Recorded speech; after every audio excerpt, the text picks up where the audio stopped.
Ricky Williams, who's a legend in my book. I'm gonna call him a legendary running back. You know what I'm saying? Former Heisman Trophy winner, former first round pick. You know what I'm saying? They New Orleans Saints traded away a whole draft. Damn near, I'm saying damn near. It might have been literally a whole draft away to get his goddamn ass. In the pre Drew Brees years. Went on to get 10,009 yards in his career. I'm gonna call him a legend. I'm gonna call him a should be Hall of Famer. No. He's a great fucking running back in my book. Okay. But he went on the Pivot podcast, which if y'all don't fuck with the Pivot, you should fuck with the Pivot. You know what I'm talking about? After you get done watching, putting over something every week, go over there and check out the Pivot. Those brother do a great job. Ryan Clark, Channing Crowder, also a guy who I think should be in the Hall of Fame. And what's my guy that played for the Jaguars? Fred Taylor. Look at him. Look at him, this Florida Gator shit. Uh, they do a great job. You know, they split off from I Am Athlete for a myriad of reasons. I'll let them explain that to you. But Ricky Williams went over there, man, and chopped it up with them on the podcast. And I thoroughly enjoyed it. Thoroughly enjoyed it. And we'll kind of get into some of that in a minute. But y'all see right there in the heading, Ricky Williams now is the latest star from the NFL that has expressed at least interest in coaching at an HBCU. So we got Prime at Jackson State, got Eddie George up there at Tennessee State. You got Hugh Jackson, who wasn't a legendary player, but was an NFL head coach. You know what I'm saying? Got him over there at Grambling. You got Jerry Rice, who has expressed interest. We know in the past, I want to say Ray Lewis has been thrown out there. That Ray, thought about it. Ed Reed, his name has come up. So now Ricky Williams is the latest guy to say, you know what I'm saying, he be willing to do it, man. What were some of your thoughts, man, on seeing Ricky Williams say that, especially as we saw his career. You know what I'm saying? So we really got to see him from really college and see all the ups and downs and all that kind of stuff through his NFL career and everything like that, man. So what were some of your thoughts on Ricky Williams saying he'd be willing to coach at HBCU? I love when the guys are really taking that deep thought, and I love it. Prime has been a pioneer for this, pretty much. You also had Doug Williams back in the gap with Grambling, who came back to album matter, so we don't want to leave that out. Right. But for this new age, Prime has really been a pioneer of this for guys to be thinking about coming back and giving back to the HBCU. But Ricky Williams is an interesting case. He is. It's not something, if you follow his career, follow him through what the media told us about him, you would never really think that he would look to be a coach and for pretty much any level, pretty much. Just didn't fit what his personality is when you hear him talk. So I just want to ask the question to other people, to the audience, is when you look at Ricky Williams and when you hear him speak, is he truly somebody who galvanizes you? Do you really truly think he's a leader and a leader of young men? And will you be able to? Because you see Coach Prime on in this docu series, he's galvanizing these young men. Could Ricky Williams galvanize a unit, galvanize a team, and get them to come together as one, be one mind, one soul, one heartbeat, and get them to be on one page, one accord, have one vision? That's the question I have to ask. That's the question that he will have to prove. That's the question that he will have to show to these administrators, these people that will be hiring him, if he really truly wants to do this. That's what he's going to have to truly show. Because I leave the weed thing aside. We know he had issues with weed. I don't get into the politics of the should that have been legal? Should he been doing that or whatever? But he said something interesting in that interview, and I'm gonna try to quote him verbatim. He says when he in that interview, he says, I'm not a rule follower. I'm not the type of person. I'm the type of person. If you tell me I can't do something, that it makes me want to. It's not that it makes me want to do it, but I'm like, wait a minute, why can't I do this?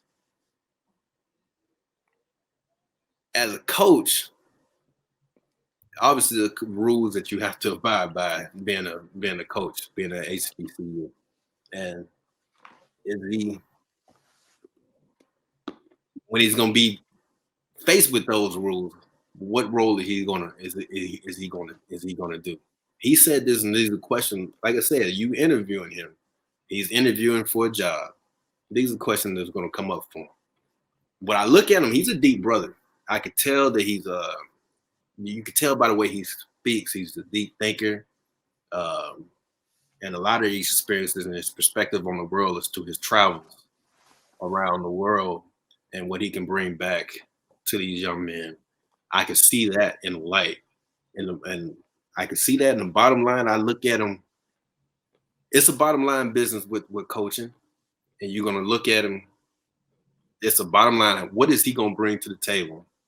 What is his offensive philosophy? What is his defensive philosophy? Has he been around the game?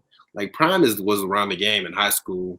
He was coaching high school and stuff like that. He had same offense, the philosophy that he's trying to envision that Jackson State runs now is the offense that he was running at that high school. So what is Ricky Williams bringing to the table? His perspective, I really look at it. I think he could be in the admin role. I really look at him being in an admin role coming into the HBCUs as a counselor to these young men. And one thing that really stuck out to me is that he was like, he wanted to take the kids back to where they truly from, doing like the Jewish community does when they take them back to Israel and stuff like that. And going back to Africa and showing you who you really are, showing that we are kings, and showing them, and he can still do that and still reach the kids that he wants to reach as a counselor, the admin role at Jackson State or somewhere like that. He can still do his vision, what he wants to do. But because I really see him going to get some pushback of being a coach. What are your thoughts, man? I say, hell yeah, he could be a coach. Without a doubt. I can see where like a conservative AD may be hesitant, to hire him after a comment like, I'm a rule breaker, or with his history of failing those marijuana tests and shit like that. But I would say, shit, Coach Prime is a rule breaker. When you look at this whole docu-series and shit that's going on, I don't see a lot of these other motherfuckers doing that. You know what I'm saying? He has a lot of freedom to do some shit over there. You know what I'm saying? With Jackson State, that's really outside of the norm, so to speak. Like the way he's still self-promoting himself in a way that you don't see a lot of Power 5 guys doing that. You know what I'm saying? You can say that's breaking the rules. With the whole marijuana issue from the past, come on, we know that's hypocritical, the way they did that. We just got a first, well, I ain't gonna say first ballot Hall of Famer. He might go in first ballot, or did he just go in? I'm thrown off. Calvin Johnson, did he just go in? Yeah, he went in first ballot. First ballot. Okay, boom. First ballot Hall of Famer Calvin Johnson is on record saying he always smoked weed in the league and didn't get banned for it. And we know a lot of these other cats, now that they retired, they say they smoke weed. The NBA players, Matt Barnes and Steven Jackson, say they were always smoking before the game. So it's like the whole, even with them enforcing their rule, which is bullshit. They wasn't even enforcing that right. You know what I'm saying? So I ain't even gonna focus on that as much from his coaching standpoint. I would focus more so on the fact that they talked about how he studied the game. And and this is in that interview too, America. He talked about how he would watch film and just really dive into film. That's what you want your coach to do.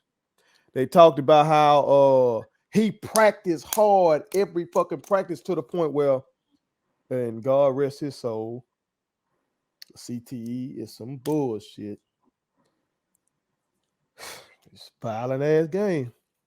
But how shit, he made legendary linebacker Junior Seau shit check out of practice. Cause they met each other in the gap and Ricky flattened his motherfucking ass and kept going. And Junior thinking, man, we ain't even supposed to be going hard in practice. But Ricky went hard. You know what I'm saying?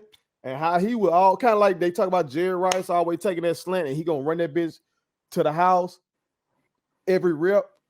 They saying that that's what Ricky Williams was doing. That's what you want. If that's what he was doing as a player, that's what I imagine he gonna translate that to his kids. You know what I'm saying? If he had the opportunity to coach them. The shit you said about him wanting to take guys back to Africa, that would galvanize me. You know what I'm saying? So I think it's there. Comparing him to Coach Prime, ain't nobody Coach Prime in football. It's probably a handful of personalities. Who can just compete? I don't know if is there a coach in America at the collegiate level who can compete with his personality? I don't think it is. No, I don't think it is. You know, but I just look at the coaches right here in our state. Lane Kiffin ain't galvanizing them boys from a charisma standpoint at Ole Miss. Mike Leach damn sure ain't galvanizing them boys from a charisma standpoint. So it's like it's other shit that you can offer besides that and still win. You know what I'm saying? I think.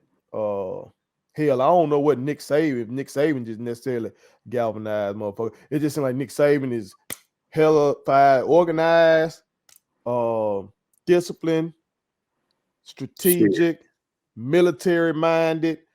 This shit gonna be run like this. We gonna do things right. You gonna do your job, all that kind of shit. You know what I'm talking about? So he's more regimented.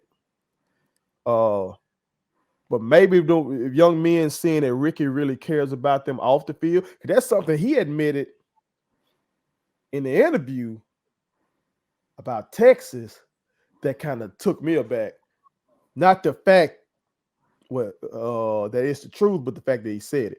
He said it doesn't feel like Texas prepared him for life off the field.